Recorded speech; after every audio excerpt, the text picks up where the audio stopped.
start there on the right-hand side of the course. The crew on screen in the Bucks station from Edinburgh University and Nottingham Rowing Club.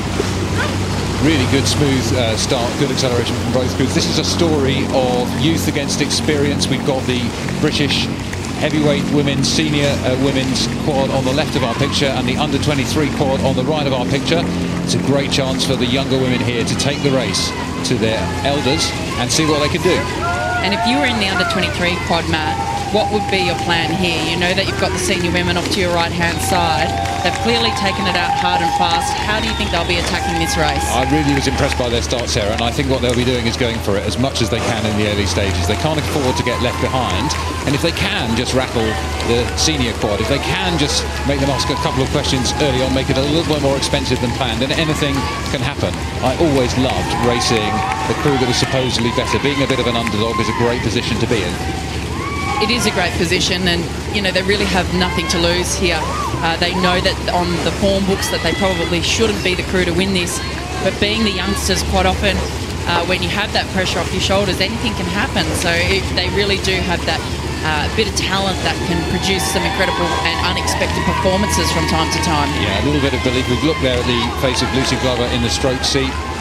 Third time competing in the regatta here, so plenty of experience in this boat. Just because they're the under-23s doesn't mean to say they don't have experience. Two of these women rowed together at the University of California in Los Angeles, so they've just come back over. They've had only a very few outings in this boat, so not that much time to get together. I was watching them race yesterday and I was really impressed with how cohesively they row. When you look at the technique, the alignment, the bodies moving, the legs driving together, that's pretty good technique for quad rowing, and you know that well. Yeah, absolutely. The quad is such a different boat to any of the other boat classes.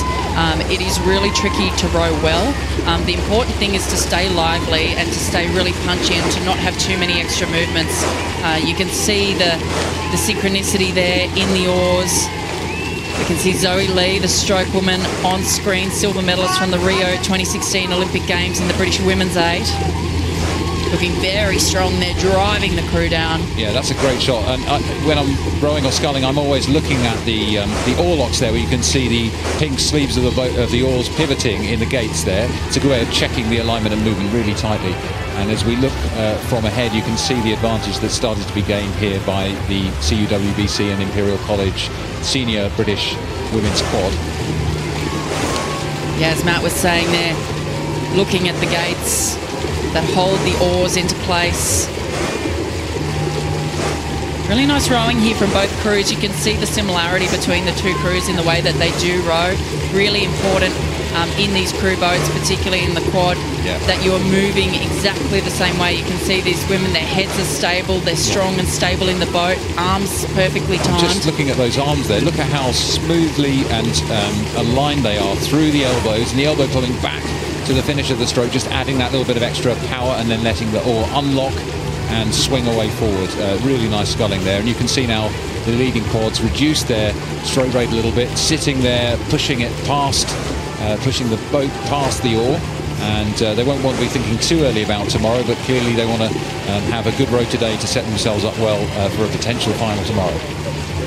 Look, this crew here on screen, they're looking really strong now. We'd expect that their experience would really start to show through. Typically the younger athletes, I think when they know that it's their opportunity, they'll really drive it out the start and be quite hard and fast, whereas the more experienced athletes are happy to maybe be a bit more patient and let the race play out and not be too frazzled by, I guess, the young terriers who are there giving it their all.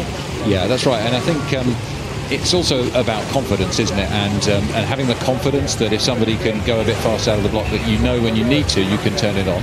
And so far, I think that this has allowed them to get into a commanding position and relax really well. It's great to see Zoe Lee there, successful silver medalist in the wonderful British Women's 8, getting that first Women's 8s medal in Rio, and sitting here setting up the British quad so well.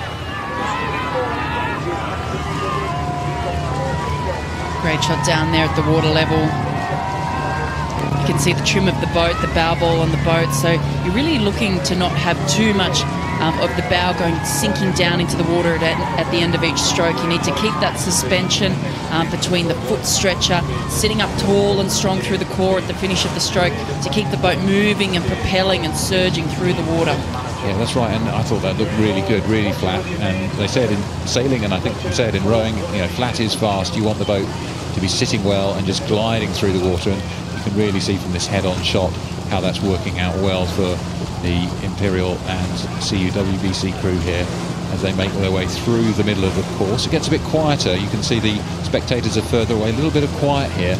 And sometimes you can feel a little bit lost. Where am I? How far have I got to go?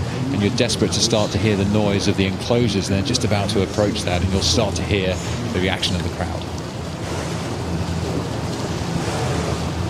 Beautiful shot there. You can really appreciate the synchronicity of the sport, but the quad for me is a particularly impressive boat to look at from this angle because it is unforgiving. If you are out in your angles at all, you'll definitely see it from this shot.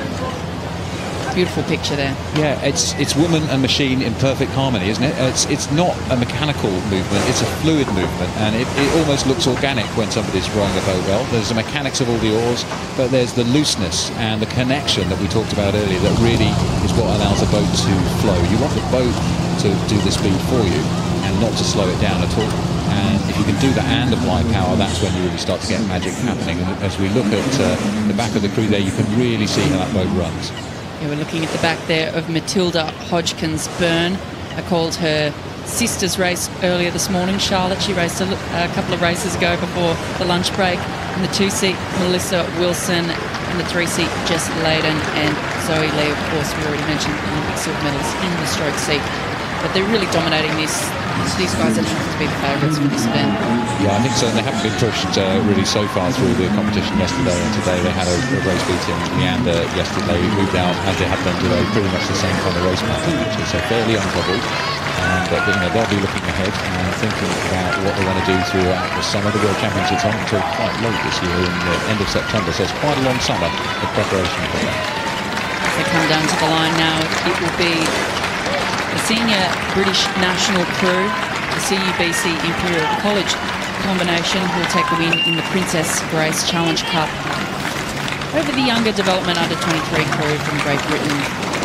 Good race from them, but they would have known that was a tough one. Yeah, and a great demonstration of quad rowing from both women's crews here as the leading crew taps the boat in appreciation of their opponents.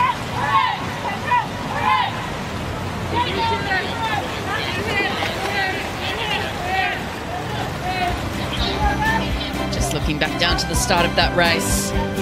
Great start from both crews. It was so fast, it was so smooth, and they were off at top speed. And this is how you want to race at Henley. This is why we row.